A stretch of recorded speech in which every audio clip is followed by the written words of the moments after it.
Morning. Come as you are. You ever heard that phrase?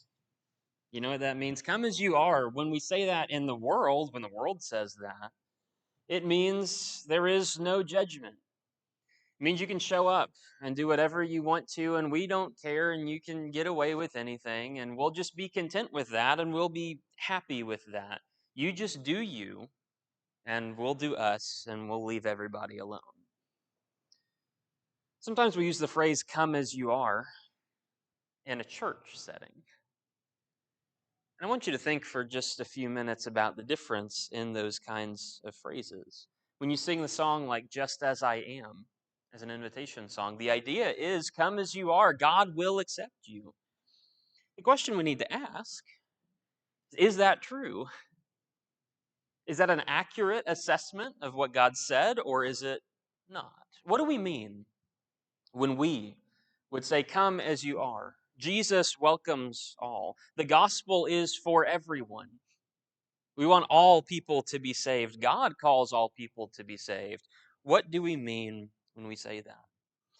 I would suggest that as we look through the story in Matthew chapter 22 this morning, what we actually mean, it's not merely come as you are. It is God wants everyone to come, but he has a certain expectation of you if you do come. Come as you are, but you won't stay the same. Come as you are, but Jesus is going to change some things about you. Come as you are, Jesus wants you, but you're going to have to adhere to his rules. He's telling this parable. This is a parable, Matthew chapter 22, verses 1 through 14, that is. It's a parable told to some people, some Pharisees that are just questioning Jesus. They're asking him a bunch of different questions, and they're not ready to accept what he says. Sometimes they hear him, they don't want to listen. They don't want it to actually impact and infect their lives. And so he's dealing with people who hear but aren't willing to take a step of faith. And he makes that point as he goes throughout this story. As we read the story in the first 14 verses, what I want you to think of is try to place yourself in this story. Who would we be in this story? What group of people, what type of person would we be in this story?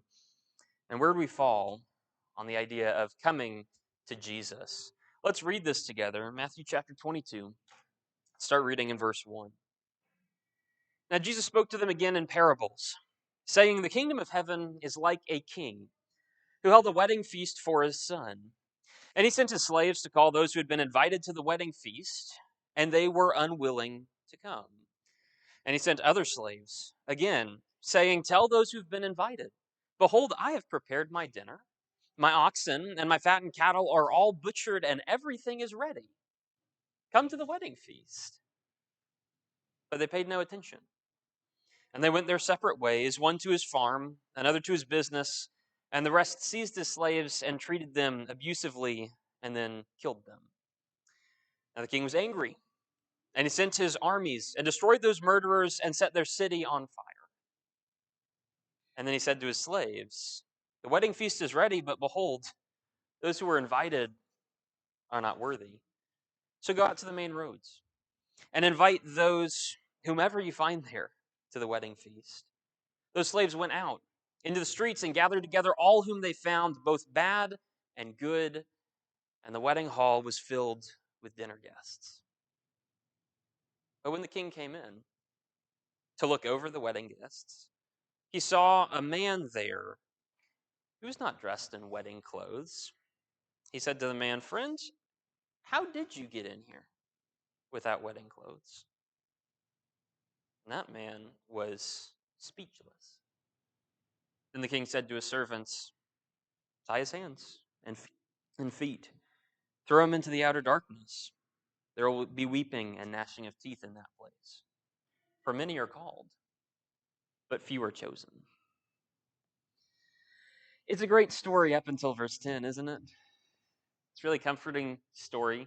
Yes, there's some violence. Yes, there's some unsavory details in there, but the arc of the story is that the king, or God in this parable, invites everyone to come in, and they all come in until you get to those last few verses, until you run into that problem spot.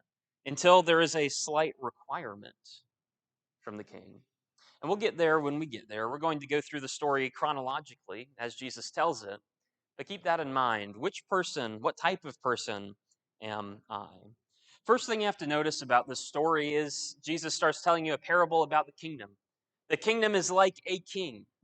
It's like the God who rules it. The kingdom of heaven is like the Lord, the Father. He's above all, and he rules it. He's planning a feast. He's planning a celebration, and he invites these people to join him. Who is he looking for? Well, that's the question. And so you see that first invitation. Firstly, you're going to notice several different things that happen in the first 7 verses. The initial invitation given by the king goes a little something like this. Firstly, you notice that he has the invitations made. Let me suggest an invitation from a king is not an invitation, right? Have you ever been pulled over for like a speeding ticket or something? Hey, you know what? You are invited to pay this fine. That's not an invitation. It comes from a place of authority. That's a command. Hey, you are invited to show up to court to testify on this day. That's not an invitation. You can't do that 2 weeks later. No, you have to do it then. When an invitation comes from a person of authority, it's not an invitation, it's called a command. It's a gracious way of phrasing the commands, but it's still a command. God makes an invitation. The king makes an invitation to all these friends that he has, friends, neighbors, people with rank, the important people, people that he knows. God invites all of them to the feast. And again, it's a little bit more than just an invitation. So why does no one show up? If the president tells you to be somewhere, you're probably going to be somewhere. If the governor tells you to do something, you're probably going to do something. When the king invites you to a wedding feast for his son to come celebrate with him, you're going to do that, but these people don't. The invitation, gracious invitation, has been made, and yet these people have refused. But you see more than that. The king appeals again. He reveals that there are these preparations that have been made. In verse 4, he sends other slaves, other servants of his, to go out and invite. Tell those who have been invited, look, the invitation, I know it was really good originally, but now it's even better. Look what's been prepared for you. I have prepared my dinner for you. The king's dinner is the best dinner you're going to have in the country. I've prepared that for you. It's my oxen. That's the best oxen in the country. They're his, and it's for you. The fattened cattle that are mine, they're all butchered, and everything is ready. The king has spared no expense. The king makes these preparations. He gives the invitation to these people. Hey, come and join in. It's not just that you should because you're commanded to and you're supposed to be there. It's that you would want to, because this is the best dinner you're ever going to have. From a pure logical perspective, why would you not? From a self interested perspective, why would you not enjoy the fanciest dinner you've ever been to? And yet, you see their reaction in verse 5. It says they paid no attention. And they go their separate ways. And one of them goes to his own farm, and one of them goes to his own business, and the rest end up mistreating and eventually killing the servants of the king. Everyone is busy. Yeah, I know I could go to the best food I've ever had, but I could go home instead. I know I could go and rejoice with the king, or I could just go to another day's work. Why not? There's a business that I have. I have to run that. I know I do that 5 or 6 days a week already. I'll just add one more. Insult much to the king, to all the blessings that the king is trying to provide. And so, whether as a result of inaction and unwillingness to accept the king, or rather from a result of action, attacking the king's servants, fighting against him, these people reject. Both of them are wrong. To ignore the king's invitations, the king's preparations, those are ignored, and instead they solidify their choices. Some people choose to reject the king maliciously, violently, aggressively, and fight against his servants. Some people choose to reject the king passively, and they just don't care. I know it's a great honor. I just don't care enough to engage that right now. But either way, it's still wrong, right? What can the king do in this situation? He's tried. He's invited everybody. He's tried again. He offered a second round of invitations. He's trying to get these people to come to him, and yet they won't. They have every opportunity to listen, and they don't. Instead, they choose themselves. They reject what is good and what is right. They reject what is being offered to them, and they walk away, in some cases, very extremely. Who's this talking about? Well, in Jesus' specific day, you're talking about, the Pharisees, the religious ruling class who have heard the word of God and utterly rejected it. They don't want anything to do with Jesus. They're totally against him, and so they fight him on that basis. Can't you extend that today? Who would it be if Jesus was telling this parable to a modern audience, people who have heard the invitation of God and refused to accept that? Could that sometimes be us? Could that sometimes be people out in the world? Could that sometimes be those who are aware of what the word says and are unwilling to commit themselves to it? These choices have been made. Some people attack God. Some people attack Christianity. Some people attack the church. Some people just don't care enough to come. Some people just don't care enough to investigate. Either way, you hear the invitation. Either way, you reject the invitation. And unfortunately, that means your fate gets sealed. Pretty simple conclusion. Either you come to the wedding feast or you don't. Either you get in contact with the king or you don't. And that means you either get good with the king or you get excommunicated from the king. Jesus uses hyperbole to express the violence of this answer in terms of them killing all his servants and in terms of God's response. God removes them from his presence, sends his armies, destroys the murderers, destroys their city, burns it down to the ground. No more of them. God gives an opportunity to those who know him. God gives an opportunity over and over again, and when you refuse, continue to refuse, at the graciousness of his offer, he's fine with that. But your actions lead to consequences. If you're in the situation where you've heard the word of God, where you know what you're supposed to be doing, and you continue to refuse, what choice does God have but to stop the invitation and to let you face the consequences of your own actions? And so Jesus offers that first group, the invited group. They're the ones who are chosen. They're the ones who have all the opportunity. They ignore God. And so God lets them have it. God lets them have it exactly like they wanted it.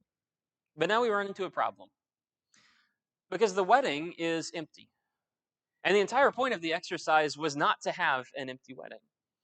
The entire purpose of the king is to grab some people who are away and to bring them in and to invite them in and to have a celebration. But now you can't. There's no one there. Now the wedding hall is empty. And so the king looks around and he says, well, that first group didn't want in. How about we try again? No longer are we going to deal with those who are invited, who know me, who are my friends, who are in these privileged positions. No longer are we dealing with them. They didn't want anything about it. Instead, let's go to a different group. Let's try that. Go outside in verses 8, 9, and 10, like was read in the scripture reading just a few minutes ago. He said to his slaves, hey, the wedding feast is ready. Those who were invited were not worthy of it, and so you go out. As an old song says, to the highways and the hedges. You go out wherever people are. You go out and invite them. And it doesn't matter who, it doesn't matter what situation they're in, it doesn't matter how they act or who they are or where they've been. You bring them in. Because we've got to fill this wedding hall with somebody. And so he turns to everyone else. And you notice the invitation list has been expanded. No longer is it exclusive to the king's group of friends. No longer is it exclusive to those who know the king. No longer is it about getting the friends of the bride and the groom together. Now it's just about getting anybody who's willing to come in and partake. The good stock, as it were, rejected it. And so now the opportunity is up for grabs. We offered you the fanciest dining you could ever want. You said no. So we'll pick somebody else. And we'll go with them. And we'll take them in instead. In context, this might be talking about God rejecting the Pharisees and giving the word to the common man. You could extend that out a bit. God rejected the Jews and gave the word to the Gentiles, as you see throughout the book of Acts over and over again. But today, I want to be careful with this. Because we are the ones who are privileged to know God. We're the ones who have access to the word, and God says if we don't listen, if we don't respond, He's going to open that opportunity to other people and call them instead. The invitations get expanded. Are you responding or are you not? And so you notice that guest list also then gets expanded. It's expanded curiously. Anyone and everyone who wishes to can be a part of the proceedings. Anyone who's willing to listen, anyone who's willing to put in the effort to travel, anyone who's willing to come into the hall is welcome into the hall. Go out to the main roads, go out to the highways, invite those people. There's no qualification on that. It's anyone who wants to. You notice that odd phrase in verse 10. Maybe you did, maybe you didn't. I'm going to make you notice it if you didn't. The slaves went out into the streets. They gathered together all whom they found, both bad and good. Notice that? It's a weird detail. What is it saying? It's saying it doesn't matter where you come from. God's not looking for people with a particular background. He's not looking for people who have only ever done good. He's not looking for people who are perfect to come and join in his thing. He's looking for anyone who's willing to come. And he'll change them. He'll make them from bad people into good people because let's face it, none of us are really good people. Rich or poor, homeless or not, evil or good, it doesn't matter. You're all welcome to come to the feast and enjoy the blessings of God. The hall is waiting for anyone who wishes to join in. Come as you are. That's the invitation, isn't it? That you might come in no matter what. And you notice when they get to the hall, that last statement, the wedding hall, the dinner hall was filled with guests. You notice that the joy has been expanded. The king's joy is now complete. He has people to celebrate his son's wedding. The son and his wife will be joyous now because they've got friends around them, people around them to celebrate with them. It's not just them by themselves. You notice the hall is now full. The hall is glad to welcome people in. No longer is it empty and it's a huge room filled with one person. Now there are a lot of people and there's conversation going and there's music in the background and everything is good. When people come, joy gets expanded. Now we can celebrate. Now that everybody's here, we can actually enjoy this. Now we can be thankful for the event that's here. It won't be perfect. There are good people and bad people, right? There are people from all sorts of different society. There are people who don't really talk to each other. There are people who have all sorts of problems in their pasts. It won't be perfect, but we're going to make it work. We all join together in the feast. The king is here. You get a feast. You get to share it with other people. Everybody wins, is the message. Anyone is welcome. Come as you are. Just as you are. You don't need to change anything to come to the feast. You can come in. You can be welcome. You can join in with God. That's the message. And that's what we like to hear. And then we get to verse 11. And that's where God puts a little asterisk on the message. The message is come as you are. But the message is also, you're not going to stay that way. And so rather than offer an invitation to any specific group in those last 4 verses, rather than invite anyone, expand that invitation into a re-invitation of sorts. Instead, you have an unfortunate account of a de-invitation from the wedding feast. It's not free. Because you can't just come in and do whatever you want to in God's house. No, it's God's house, which means you live by his rules. There's an invitation open to all. Come as you are. But now you've got to change something. And what is that something? We know. In verse 11, king comes into the wedding hall. He looks over all the dinner guests and he sees everybody there. Everybody's enjoying things. They've got their fancy clothes on because that's what you do for a wedding. And then there's one guy who's also there, sitting in the back, sitting in the middle, right? Mingling with everybody else, trying to hide, trying to sneak by. Because it turns out he is not dressed for a wedding. He's not like everybody else. He wasn't willing to change anything. He came as he was. And that was it. And that was the extent of everything. But you notice, even just back off, from a common sense human perspective, isn't there a human expectation that we change some things? I don't know about you. I don't wear this any other day of the week. I don't even wear this when I'm not preaching, right? It's an expectation that if I'm going to get up here, if I'm going to preach, maybe I need to dress up just a little bit, right?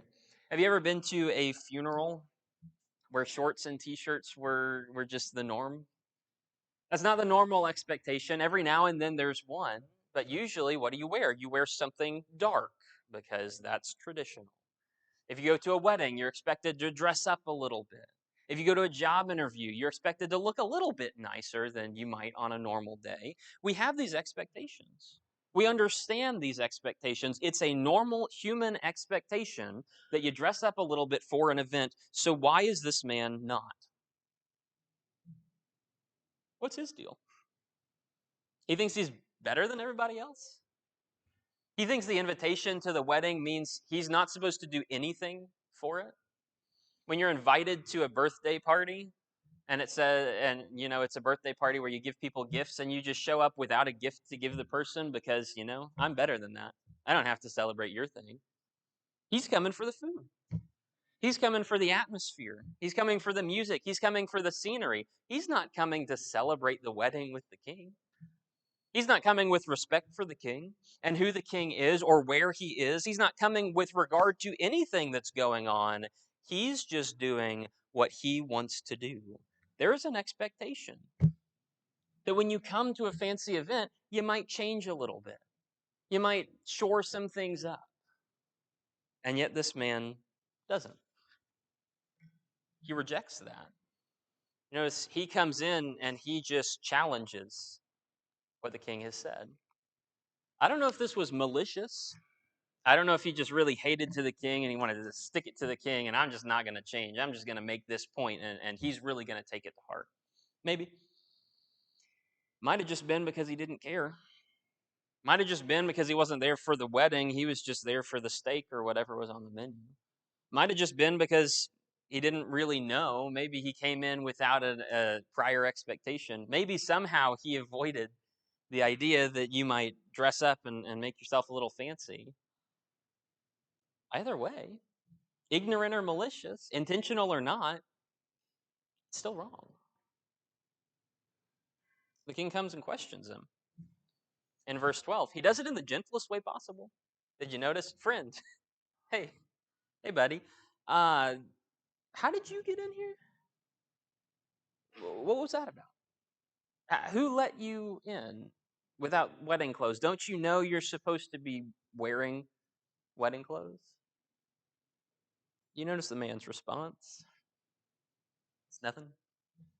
It says the man was speechless, at least in my version. Various other words could be substituted for that. The man has no answer, no way to answer. But he should. Wouldn't the king have an extra pair of clothes? Couldn't you ask for a loan? Maybe you're poor and you're not able to get that. Hey, Could you, I wasn't able to fulfill this requirement. Can you show me some mercy? Can you help me out here? He doesn't do that. He doesn't try and do that. He doesn't seek grace or mercy from the king. He doesn't care. He doesn't have any defense for what he's done because he knows what he's done is wrong. He thought he could get in. He thought he could get the benefits. He thought he could come just as he was and get the benefits without meeting any kind of standards whatsoever. That is not how it works, is it? Someone invites you to their house. You don't get free range to do whatever you want to do. Someone invites you to their house. You can't mistreat their property. No, that's not allowed. You bring somebody in, they adhere to your rules. It is your house. When the king invites you in, you have to adhere to his standards. They're pretty common standards, but you have to listen to them. Fact is, this man wasn't willing. This man didn't care. And so the king has to offer what seems on its face a harsh judgment. Take that man outside, bind him up, throw him out. There'll be weeping and gnashing of teeth in that place. Darkness, they throw him into the outer darkness. Symbolic for hell, the rejection of God, the place that God is not, the only place that God is not. Throw him out. It's the judgment of the king. Why? Why would he judge so harshly? Well, maybe because you didn't adhere to the rules. Maybe because you didn't meet the expectation that the king had given.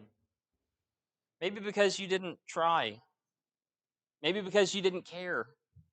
Maybe because you didn't pursue the one who offered you the spot in the first place. When you get invited somewhere, the invitation comes with an expectation that you're going to behave, that you're going to be nice, that you're going to be respectful, that you're going to, have some decorum about yourself, even if you don't in your personal life. When you come into somebody else's house, you start acting a little better. Why? Because you know there's an expectation. But this man didn't. And as such, he deselected himself from the wedding feast. Instead, there's no other option. Throw him out. I'm not going to let him ruin everybody else's time. I'm not going to let this unrighteous person come in and destroy the righteous people. I'm not going to let this evil persist. This arrogance, this ignorance, whatever you want to call it. So God removes that person. He ends off this parable. Many are called, but unfortunately, few are chosen. You have a whole list of people at the beginning. The invitation went out to them. They rejected it. You have a whole list of people in the middle. The invitation went out to them. They accepted it. And they came just like they were. They came with nothing to offer. They came with no prior connection to the king. They came with nothing. And yet they all adopted the king's standards. They all adhered to the king's request. They all dressed up a little bit like the king wanted them to. And that was enough for them to be there.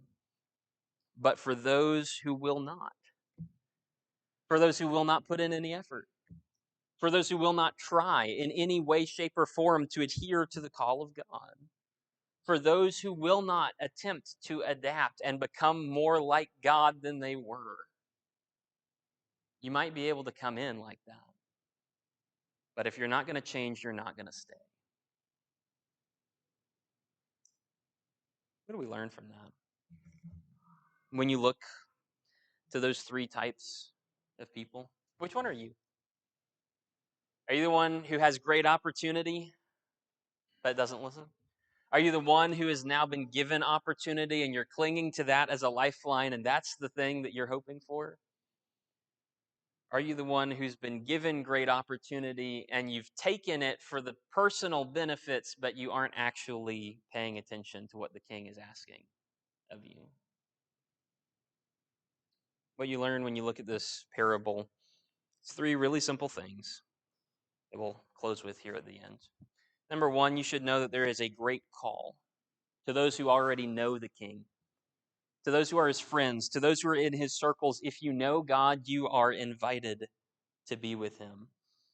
That is a great responsibility.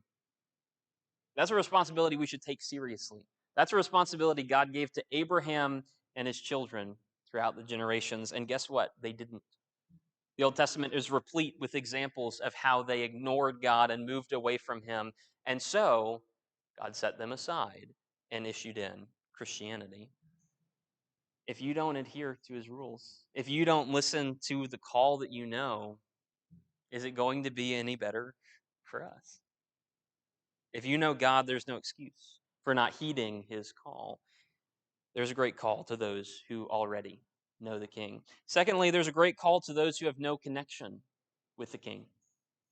There are a lot of people in this world who don't know the first thing about God. There are a lot of people in this area who haven't heard of Jesus, who don't know what a Bible is. There are a lot of people in this world that we live in, that we connect with every day, that aren't connected with God. But we talk to them. We're the servants of the King. We're the ones who can give the invitation.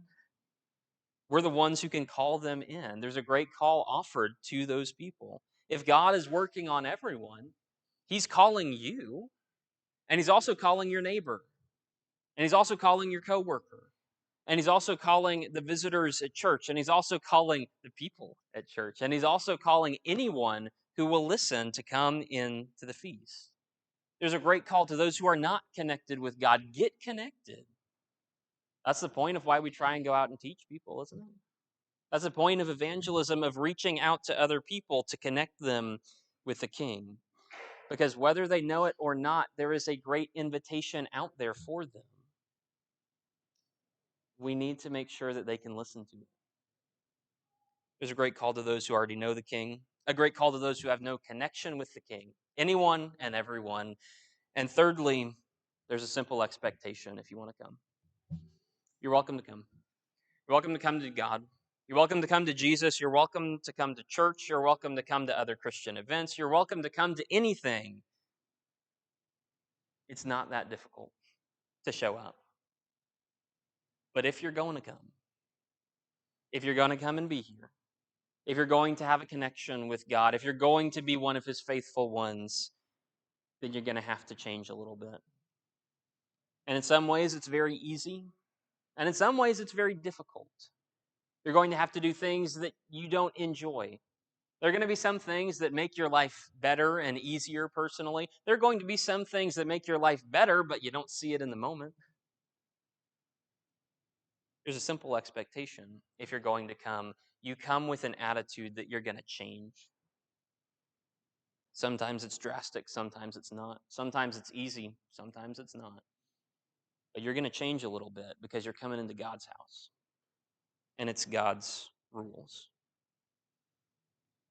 When we say the gospel is for all, when we offer that call, when we say, come as you are, just as I am, it doesn't matter in what state you come to God, that's absolutely true. But God is not going to leave you where he found you. And if you're coming to God, you have to realize that that's part of it. He's going to come into your life. He is going to change you. If you don't want that, you don't want to be here. If you don't want that, don't have a relationship with him. If you don't want that, don't show up to the wedding in the first place. How terrible would it be to show up to a wedding and think you're going to benefit from it, only to find out that you're not? You don't belong here because you haven't met God's expectation. Gospel is for all. Come as you are. We all start out in terrible situations. We all start out with these sinful habits and sinful backgrounds and evils in our lives. We all start out that way. But the people who come and stay are the people who start changing and who start becoming like God to fulfill the call of God. The gospel is for all of you who want it. There's a great wedding feast that's waiting for us. And so God asks us, why don't we come to the feast? If there's any way that we can help you, get connected with God and further your relationship with Him, to become more like Him and do the things that He wants you to do, by all means, let me know. I'm standing right here. Come talk to me as we all stand and sing this song.